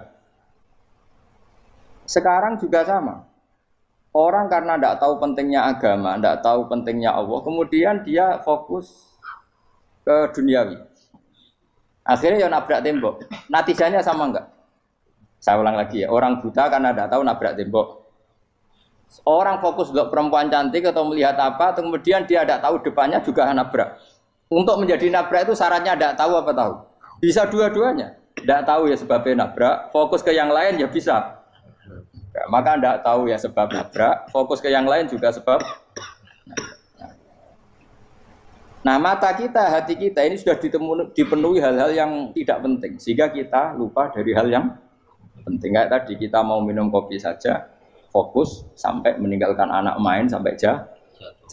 Berarti minum kopi sebenarnya tidak satu kebodohan, tapi ketika membiarkan anak kecil jatuh itu adalah kebodohan. Sebetulnya makan menikmati dunia itu tidak kebodohan, tapi ketika Anda melupakan Allah itu menjadi satu apa? Kebodohan. Ini disebut kamu jangan terlena oleh kehidupan apa? Dunia. Nah, kenapa terlena? Itu kakean delok. Mulane Nabi itu ora tau delok dunia. Nabi, saya ini tak latih jadi wali, tapi mukadimah. Kulon itu belum pernah delok. Saya pernah punya kakak wakil bupati, punya teman gubernur banyak tuh. Kalau delok susu ora wani, mergo kuwatir seneng. Nabi itu pernah, Nabi itu jenenge manusia, pernah lewat itu. Kemudian tonggo-tonggone Nabi kebetulan pas pulang bawa unta-unta banyak. Itu Nabi melihat mungkin 0, sekian detik. Itu wis dilori pangeran. La tamudanna ainaika ila ma mata'ana bihi azwajam minhum zahratal hayatid. Jadi misalnya kayak Rogen misalnya dulu wong numpak Alphard pejabat ono sing bukakno. Enak dah nak jadi wong ngene iki. Kalimat itu direkam oleh Allah bahwa Mustafa pernah ngomong enake dadi wong iku numpak Alphard ono sing bukakno. Tapi kan tetap kirim. Sehingga nanti di akhirat kalimat itu direkam misalnya nanti ternyata yang numpak Alphard misalnya nyuwun sewu misalnya yang numpak Alphard tadi tetap di neraka, kamu ya ikut di neraka. Karena dia menikmati Alphard lali akhirat, kowe yo ngangen-angen kepengen seperti itu. Maka poinnya sama. Kalau mlebu neraka bareng. Terus ada orang sujud di musola, melarat sujud. Kowe gak pernah enake dadi wong iku. Padahal sujud itu yang menjadi orang masuk surga. Terus kowe ditakoki ning akhirat. Kowe tahu angen-angen dadi wong sujud mboten nate. Tapi kowe tahu angen-angen mewah nate. Yes, seneng kono kira-kira gitu. Lha iku latara undal pas kowe roh ilmu yakin pas wae mlebu neraka. Lha iki mulane tak ajari dini kiat-kiat supaya kira mlebu. Makanya latih melihat dunia gue juga kesuwen. Misalnya di konco, di pejabat. Kalau nanti di keluarga pejabat, sampai sekarang pun saya sering punya teman. Buat nanti kalau melihat bahwa dia pejabat, karena saya takut dosa. Saya melihat dia seorang mukmin yang sujud, yang sholat. Saya bodoh sekali kalau melihat dia pejabat, karena itu tidak ada artinya di akhirat. Saya sampai sekarang yang saya melihat presiden orang yang mukmin, sehingga saya harus hormat. Saya melihat bupati orang yang mukmin, sehingga saya harus hormat. Melihat sampean ini wong sing mukmin, malah gue jalalan barang ini sudah mukmin plus. Jadi rasa tiga ekor tuh pinter gue jalalan. Jalalan gudel bisa gaya bisa. Gudel lu rano mana nih? Oh anu kager wong bisa maca kitab kok. Jos lah. Jadi saya ulang lagi ya. Makanya saya itu nanti kalau sampean alim sudah kayak saya, itu pasti nggak kagum sama sahabat.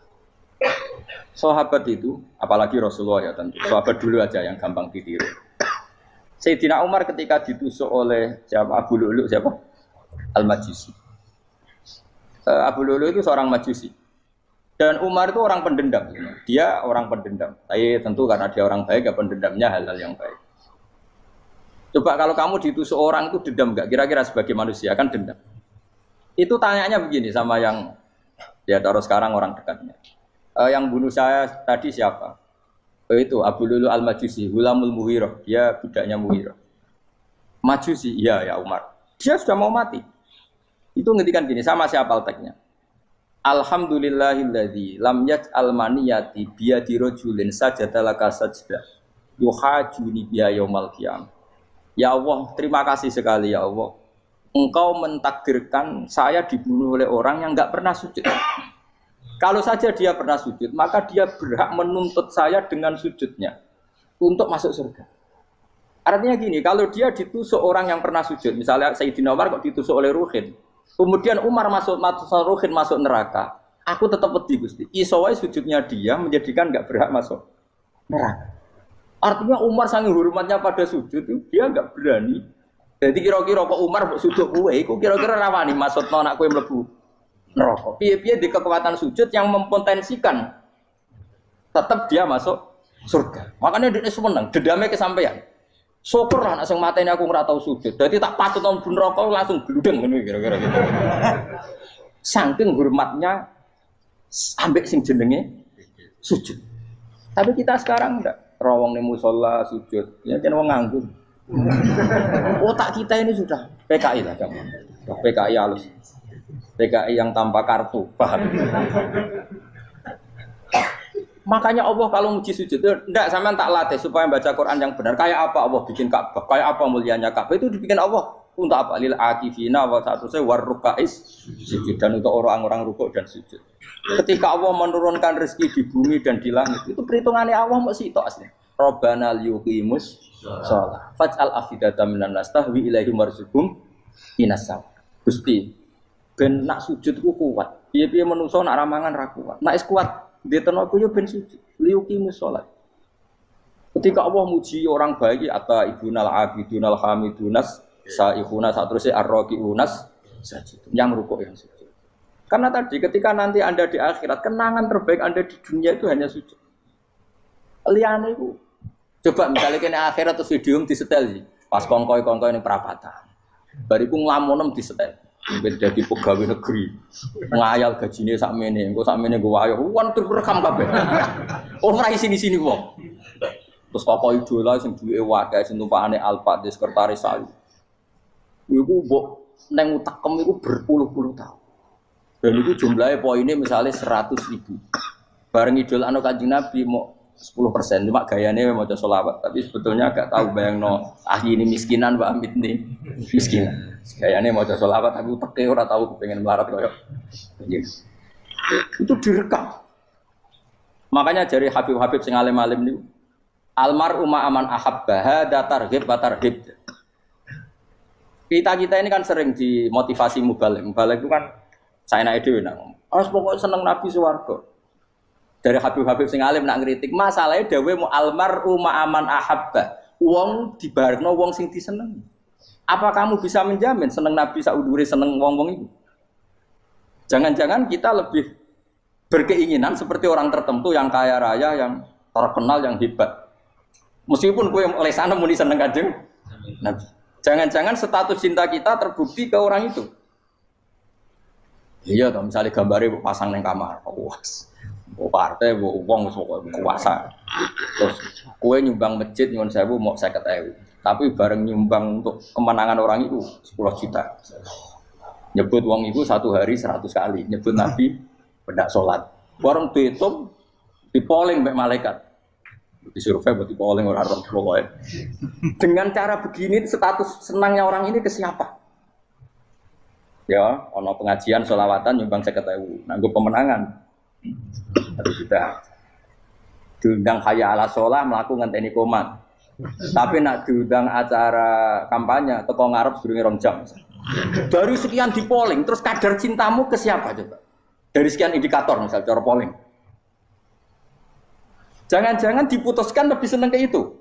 Ya sudah almarhum aman. Apa? Makanya kata orang-orang alim almarhum apa? Orang itu terserah disenangi. Masalahnya kita tidak ada jaminan lebih senang Nabi. Ya orang ada jaminan ya saya aman misalnya.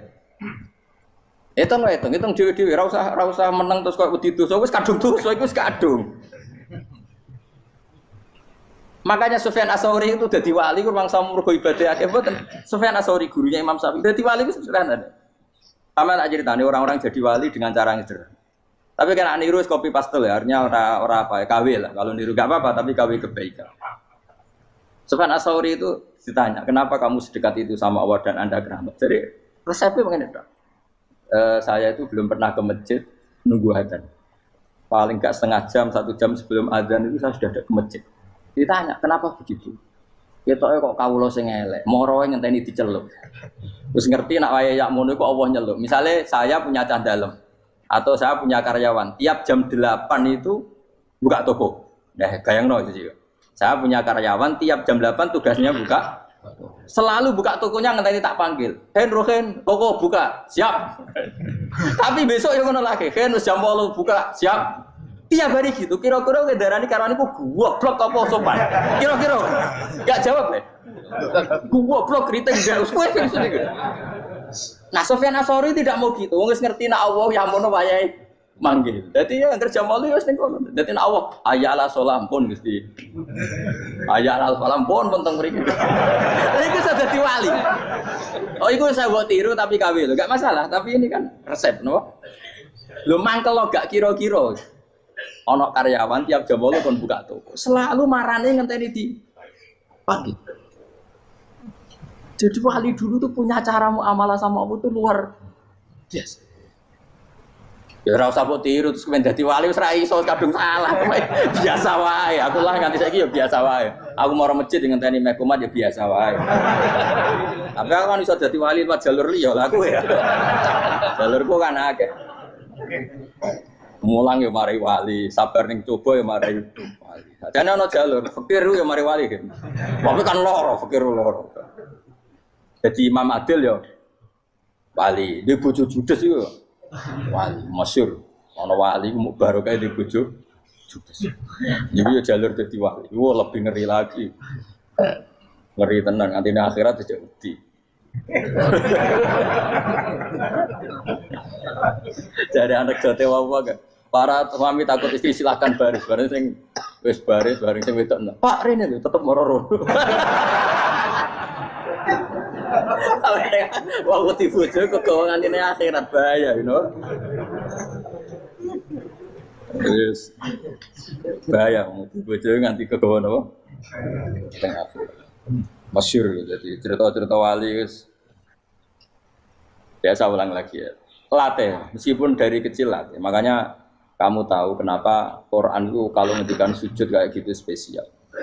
Walillah fa'bud wa kum minas syakirin. Jadi meskipun kita di dunia umumnya orang saya makan, saya minum. Saya juga punya istri, punya keluarga. Tapi saya belum pernah melihat anak saya itu sebagai anak saya. Saya kalau melihat anak saya ini teman sujud saya, nanti yang meneruskan sujud saya. Saya tenan kulon bolak-balik ditanya istri saya dan agak-agak marah. Terus Pak, kenapa kamu hormat sama anak sampai gitu? Kalau nanti manja gimana? Kalau terlalu manja, saya bilang itu udah anak saya. Itu nanti yang meneruskan sujud saya, meneruskan rukuk saya. Saya nanti pasti mati. Dan saya butuh di bumi selalu ada yang sujud sama Allah.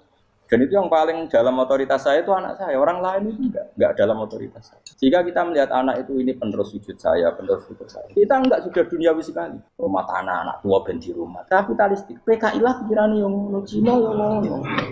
Wong fasek-fasek ning dalan ngono kowe nggawa jalalan ngalor itu petek ngono.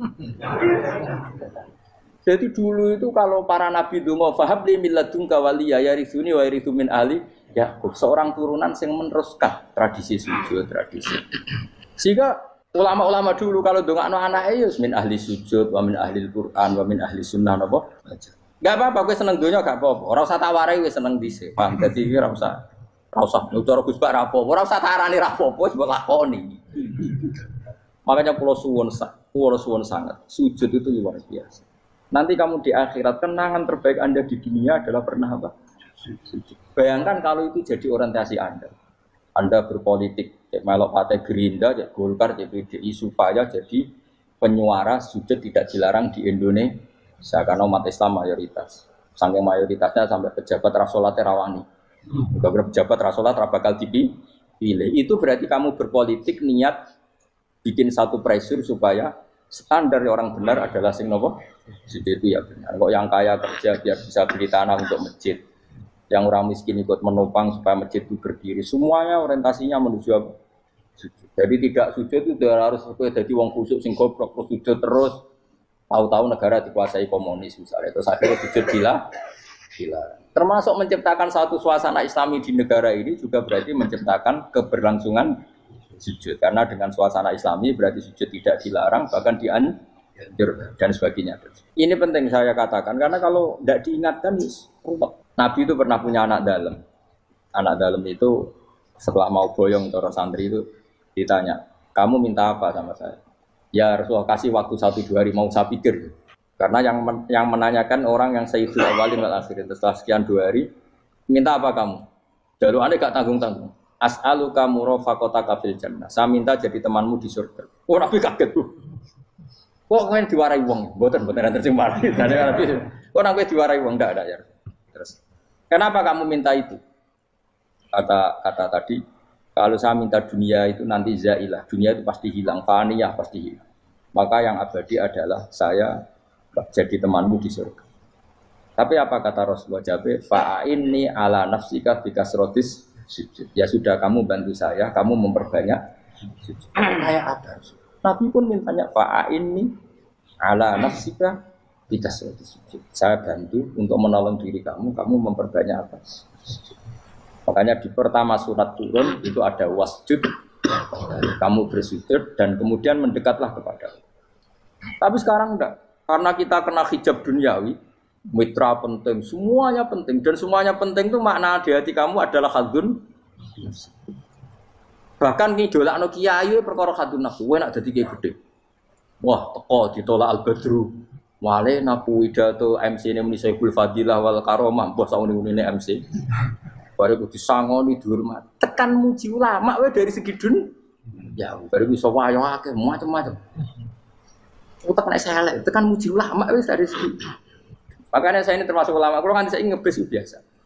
Kalau jarang kerso di panggungnya, seneng dulu. Supaya semua ulama udah dipandang secara apa? Dunia. Saya sampai sekarang ngedus anak kulo biasa. Teng pasar gitu biasa. Kalau marung teng pasar mangan gitu biasa. Nak seneng kulo ben atas nama wong alim karena apa? Kalau kita terlalu menikmati dunia, lama-lama orang seneng ulama juga dari sisi dunia. Keren, jadi kiai teko disualami dicucupi munggah. Ya enggak apa-apa itu enggak dosa sebenarnya, tapi takut saya utek elek-elek ini ngejolakno perkara duniawi, show-nya itu lho, Pak. Dadi wong ngene tak pikir teko ngaji bar wis warmu paham karemu ora karep. Mulan ngarep ora ngaji karemu. Mesti rugi kowe ya, aku tenang ae aku. Ben orang itu latihan ikhlas, napa? Latihan. Lho kadang gitu protes mbek tiyang-tiyang. Gus, jenengan sekali-kali nak tidak tak derekno kok umum. Aku itu tidak mengharamkan itu, menaik kalau dereng tua. Dereng haji malah turun, topa menaik. Jalan era roh, dereng kiai malah nggak lupa. Ngerusin tahu tak menderek nang kota, akan sepeda motor kan ternon yang gue Malibu. Jalan ini malah jadi nerang. Lho kan, jalan akhirat antara roh dunia, roh semua roh itu. Lihat aku yang ngejek urip. Jalan dunia roh, jalan akhirat antara mbok roh itu apa? Repot. Jadi kenapa saya tidak mau? Bukannya menolak. Saya senang kalau kiai-kiai terhormat, senang sekali. Saya senang kalau ada ulama dihormati karena supaya jadi tradisi ulama itu terhormat. Tapi jangan semua ulama mau dihormati. Nanti lama-lama jadi siklus. Tekan mencintai kiai saja karena fasilitas. Gue senang jadi imam masjid akbar, masjid Istiqlal, imam besar. Senang mergo kenal presiden, datang dikawal. Senang jadi sudes, wah keren, sholat ngarepe Ka'bah, teko dikawal askar. Ya kalau senang karena itu kan berarti menjadi dunia. Itu sirinya kenapa Rasulullah ketika ba'da Fathi Mekah sudah menguasai Mekah, sudah naklukkan Mekah Madinah. Nabi itu satu hari terbiasa. Mau sarapan saja kadang nggak ada yang dimakan. Tanya ya Aisyah, apa saya bisa sarapan? Enggak ya Rasulullah. Ya sudah saya tak puasa. Supaya tetap terkontrol bahwa umatnya mencintai beliau bukan karena kebesaran. Itu Rasul. Itu setelah periode Mekah loh, jangan kira itu periode Medina. Apa? Itu periode apa? Medina loh. Periode yang setelah Nabi punya segala. Tapi Nabi tetap seperti itu. Kenangannya Aisyah sebagai istrinya apa coba? Dia cantik, cantik sekali. Aku tahu jajal turu ngarepin Nabi terlentang. Ya Nabi tetap sholat. Nah beliau sujud sikilku tak ingkretno. Nah beliau ngadeg tak lonjoro meneh. Jadi Aisyah wa ana muqtaridotun bene adi turu terlentang. Jadi cara ya sudah terlentang. Mau Nabi nak sholat suwi dia tetap sholat. Tapi itu bojo ayu orang ngerasa sholat. Bojo elek ora sholat meneh. Bojo elek ya menjunub meneh. Kowe ora kena go contoh kasus itu wong kasus. Kowe di bojo ayu prawan turu karepku sida salat ora bos misale lho. Pemene wong jegoten wae tambah over. Mustofa lho kula ora ngenyek jegoten liyane ora usah tersibuk. Mergo nang ngenyek wong akeh dosa, nang ngenyek wong sitok ora. Misale dosa wis tak hitung mau ke sore. Aku ngenyek dosa sitok, mulang ganjarane 10. Cek susu piro? Cek surplus orang dagang aja. Badi. Iku kan adene ra ikhlas. Ra ikhlas aku yo ra ikhlas ilmuku, malah lara. Malah neraka ping 13 sebenarnya. Makanya ini dipikir ya, saya ulang lagi, harus dipikir secara matang-matang bahwa kita tidak boleh terlena oleh kehidupan dunia. Menjadi bodoh kan Anda minum teh, kemudian anak Anda jatuh di pinggir Anda. Paham? Nah, sekarang menyangkut mukjizat. Ini masih tentang ayat ini, nanti sampean tahu logikanya. Tak bedain, tidak jawab satu-satu aja. Karena iman sarannya harus tahu. Fa'lam itu tak tahu. Fa'lam annahu la ilaha. Ketika sekarang telur, saya memberitahu misalnya, Gen, telur ini udah dipitik, cara kowe mungkin tor. Ayo jawab satu-satu. Mungkin kan? Tapi pertanyaannya, saat telur menjadi pitik kemudian mungkin, dan ayam ini bisa terbang, bisa selingkuh, bisa punya anak turun, itu menjadi mungkin itu kan kamu pun tidak ikut menciptakan. Ikut gak kamu menciptakan telur menjadi ayam? Tidak kan? Kan di luar kudroh kamu, di luar kemampuan kamu. Tapi kamu bilang itu mungkin. Ada onta yang buting, yang sudah hamil sudah. Kamu bilang nanti onta ini mau punya anak dan anaknya nanti bisa jalan seperti induknya. Kamu katakan apa? Mungkin. Tapi saat Anda katakan mungkin, Anda ikut menciptakan enggak? Enggak kan? Tetap itu kudrohnya Allah. Tetap itu. Maka para nabi itu tidak tahu bedanya antara onta yang keluar dari indukannya dan keluar dari batu. Itu syaratnya jadi nabi, syaratnya jadi wali. Nah, saya kira nabi. Makanya Nabi Soleh ditakoki, bukti nak kudrohe pangeran ubi. Lah kamu minta apa kata Nabi Soleh? Silahkan ada onta keluar dari batu itu. Nabi Soleh bisa. Dia tenan terus onta keluar dari batu. Terus kaumnya gawok. Wah kok hebat tenan onta metu kok batu. Jadi Nabi Soleh, ya padha karo onta lahir kok indukane. Bedane apa? Yo beda. Lah bedane apa? Metu kok watu kok ya ora melok gawe. Metu kok indukane ya kok ora melok gawe. Bedane apa? Tapi tak temu kena hijab, temu niku ana bedane. Cara nabi-nabi ora roh bedane. Lah kula termasuk warasatul anbiya ya ora roh bedane cara. Waras utek kula niku waras. Lho lha yo misale kowe cara iman seperti itu yakin dadi wali. Wes sama amatir-amatir lah, wali swasta lah, pokoknya sudah siap. Jadi manusia itu lucu, sesuatu yang dia pun tidak bisa, iku sok bedakno. Kalau telur menjadi ayam mungkin. Sapi keluar dari indukan mungkin, biji padi menjadi padi besar mungkin, tapi nak watu kok jadi biji padi mukhal. Lu saat yang dikatakan mungkin itu apakah manusia ikut memberi? Tidak kan? Ikut menciptakan? Harusnya kan dia bilang, yo aku menyaksikan itu karena ada kekuatan X yang menciptakan itu. Harusnya dia kalau mau konsisten kan, saya tidak bisa menciptakan telur jadi ayam, tapi ada kekuatan lain yang menciptakan. Dan saya tidak bisa. Jadi telur keluar dari ayam ya kita tidak bisa menciptakan. Sapi keluar dari indukan ya kita tidak bisa menciptakan. Termasuk untanya Nabi Soleh yang keluar dari batu besar kita. Makanya semua Nabi itu tidak tahu bedanya. Itu bedanya Nabi sama enggak Nabi. Makanya Nabi itu tenang ya, masyhur. Ketika perang Khandaq, Nabi itu kelaparan. Kemudian Jabir datang, ya Rasulullah, istri saya menyiapkan makanan untuk orang 6. Karena kambingnya hanya kecil. Maka hanya orang 6 saja yang kau boleh datang ke sini. Tapi Rasulullah dengan santainya, ya ahlal Khandaq. Padahal yang ngeduk Khandaq itu sekitar 3.000, ya ahlal Khandaq. Halumu ilayya yuk ke Jabir. Karena Jabir sona atau aman, bikin makanan untuk kalian. Itu 3.000 orang. Wah Jabir dimaki-maki sama, sudah bilang untuk orang 6 Nabi, ya apa-apaan orang banyak. Itu mesti tidak cukup, kita mana. Nabi santai. Bilang ke istri kamu, Jabir jangan buka makanan itu kecuali. Ya, makanya Nabi matur untuk mengira.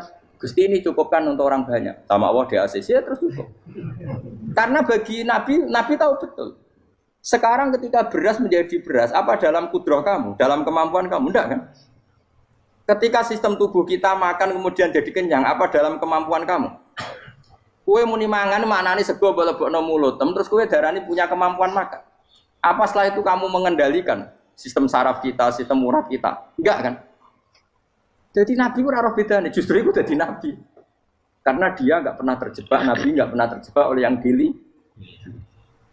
Makanya cara pangeran wa ma min dabatin fil ardi wala ta'iri yatiru bi janahihi illa umamun amsalukum. Ketika orang kafir minta bukti kudrohe Allah iku apa? Kanjeng Nabi didono manuk. Lah manuk terbang bukti kudrohe Allah. Ya biasa mat manuk terbang, wis suwe nak manuk terbang. Bukti kudrohe ning ndi? Iku tekek wis semper. Lha bukti kudrohe ya kowe ora iso gawe kan? Tapi maksudnya wong kafir bukti kudrohe pangeran gawe unta kok watu. Lah bedane apa? Mau hale unta kok watu ambek kok indukane? Bedane apa jajan? Wong ibuke unta ya ngrasa gawe. Apa ibu unta bisa menciptakan anak unta? Kan tidak bisa juga. Manusia juga ada. Jadi itu wis cukup jadi kudrohe. Tapi manusia angger barang sering terjadi darani mungkin. Maknanya mungkin dekne sing nentukan mungkin atau tidak. Padahal zaman mungkin pun dia ada ikut menciptakan ini lagi. Makanya itu kenapa Allah akhirnya bikin mukjizat supaya orang itu ingat kedahsyatan kudrohe Allah. Sebetulnya mukjizat itu tidak penting. Maksudnya tidak penting tadi untuk iman sebetulnya tidak perlu mukjizat. Makanya ketika Rasulullah SAW ingin nuruti mukjizat yang diminta orang kafir, Allah malah ngelingno inna fi khalqis samawati wal ardi wa ikhtilafil laili wan nar. Sajane ana langit, bumi, ada lautan, ada apa sudah bukti kudrohe. Nah sekarang mukjizat kok ngenteni unta keluar dari apa tadi? Batu, ngenteni Nabi Saleh. Lautan merah diseblak tongkatnya Nabi Musa terus terbelah. Itu dari mukjizat. Kalau itu maknanya mukjizat karena manusia tidak mampu. Apa manusia mampu bikin lautan? Kan tidak mampu juga. Kenapa itu tidak dikatakan mukjizat? Lagi-lagi karena wis kena mataul huruf. Paham jelas ya? Makanya kata Allah, saiki wong ora percaya hari kebangkitan. Alasannya masa manusia jadi tanah menjadi manusia? Memangnya manusia yang sekarang hidup itu dari apa coba? Sengke nado melok pilek, pilpres, melok dukung mendukung itu memangnya dari apa coba? Dari tanah kan? Mestinya hari kebangkitan sejati ya sekarang ini orang-orang dari tanah sekarang berkeliaran ini ono sego dalalan wae ngidul maknani. Iku yo kok lemah. Kemudian setelah jadi tanah mati, orang engkar, wah ini nggak mungkin jadi manusia lagi. Padahal zaman sekarang jadi manusia itu karena kudrohnya manusia apa karena Allah? Karena Allah. Dan manusia sekarang dari tanah apa enggak? Dari tanah. Harusnya ya berpikir seperti itu. Kalau kudrohnya Allah bisa menjadikan manusia sebanyak ini dari tanah, tentu Allah tetap mampu nanti setelah jadi tanah menjadi manusia. Itu malah kula nu wedi urip nggih wedi tenan. Karena tadi dari hidup menjadi tidak tahu. Annasamun wa idza matu tidak tahu. Kita semua hanya tidur setelah mati baru karena baru tersadar. Makanya analogi itu penting, kias itu penting. Biasa beri contoh berkali-kali sama menyontohkan. Sampean tak warai hujai ulama. Nanti pasti sampean taslim itu pasti nyerah. Kalau kamu disebut jeleknya oleh orang lain, kamu mangkel enggak? Mangkel kan? Itu Imam Ghazali gini, kamu tak kasih resep supaya kalau ada orang ingatkan kejelekan kamu itu tidak mangkel. Apa itu resepnya? Misalnya gini, di baju saya ini, inna fi thawbika akroban wa hayatan. Di baju kamu itu ada kalajengking yang berbisa atau ada ular yang berbisa. Ada orang ingatkan itu. Kamu terima kasih apa enggak? Terima kasih. Karena ada sesuatu yang bahaya di diri kamu, diingatkan. Dan karena diingatkan itu Anda terus bisa menghilangkan sesuatu yang bahaya tadi. Sekarang kamu punya sifat hasud, sifat dengki, sifat riya, sifat-sifat yang buruk. Itu sesuatu yang mencelakakan kamu di akhirat. Kemudian ada orang mengingatkan itu. Harusnya kan kamu matur nuwun karena sifat yang buruk kamu diingatkan. Kemudian kamu berusaha Wong diingatkan ada kalajengking yang hanya madorot di badan kamu saja kamu terima kasih. Ini diingatkan ada hasud dengki yang madorotnya dunia akhir. Kamu tidak terima kasih. Jadi itu ulama dulu. Jadi kalau bikin hujah itu gampang sekali. Jika ulama dulu kalau berdebat kemudian diingatkan temannya, kalau dia salah misalnya, itu ya tenang saja. Karena mereka cukup punya akal, punya analogi untuk nganggap itu biasa. Kayak diingatkan ada kalajengking di tubuh kamu. Kamu matur nuwun enggak sama ingatkan? Tadi saya ngaji sore, ngaji di sini cerita. Kila itu Imam Ahmad. Itu mudah mereka iman sama Allah dan Rasul. Maka yu'minu billahi wal yaumil akhir falyukrim apa? Jaru. Kalau kamu iman sama Allah dan Rasul maka muliakan tetangga. Itu ada seorang ulama dipanggil tetangganya, ayo ke rumah saya. Setelah sampai, dah pulang saya tidak jadi butuh. Sampai di rumahnya dipanggil lagi. Ke situ lagi, dah pulang lagi saya sampai 3 kali. Itu si ulamanya senyum-senyum santai. Ketika pemuda tadi insaf dan minta maaf, kenapa Pak Ulama kamu kok tenang saja? Jawabannya enggak. Kata Rasulullah, saya disuruh hormat tetangga. Saya senang sekali bisa melakukan perintah Rasulullah. Jadi saya nurut kamu itu tidak ada urusannya dengan kamu karena perintahnya Rasulullah. Nangis pemuda tadi. Kalau kita kan enggak, gengsi dong, giambar. Ini kan kita gayanya muni sunnah Rasul tapi teke jihadun. Nah kalau kamu sudah gitu, Tak daftar dadi wali, mbok KPU-ne oleh nyetujui mbok kapan ora tapi tak daftar. Saya ulang lagi, jadi kamu harus terbiasa dengan kias yang diajarkan Quran ya. Jadi ketika bijian jadi pohon besar, itu pun kamu katakan mungkin. Padahal ketika kamu katakan mungkin, kamu pun tidak ikut menumbuhkan bijian jadi pohon asam yang besar. Itu menunjukkan kudrohnya Allah. Artinya sebetulnya kamu hidup semuanya itu hanya menyaksikan kudrohnya Allah tanpa kamu memberi kontribusi. Kenapa kamu yang menentukan mohal dan tidak mau? Harusnya mau taslim menyerahkan diri nak kabeh mau nyekseni kekuasaane Allah. Itu sing dimaksud Quran apa ya tanazzalul amru bainahunna lita'lamu annallaha ala kulli syai'in qadir wa annallaha qad ahata bi kulli syai'in ilma. Alam raya dibikin variasi kayak gini mau tujuannya Allah supaya kalian menyaksikan kemampuannya. Boleh jelas ya. Makanya ketika ada pangeran ketika bumi yang sudah mati tak hidupkan dengan hujan, begitulah kadzalikan nusyur. Ya kira-kira seperti itu proses sesuatu yang mati menjadi hidup lagi. Coba biji, misalnya biji apa? Biji kurma atau biji kacang atau biji apa? Kamu simpan di rumah bertahun-tahun, berpuluh-puluh tahun. Tentu ini berstatus biji yang mati. Kamu tanam di tanah, kamu kasih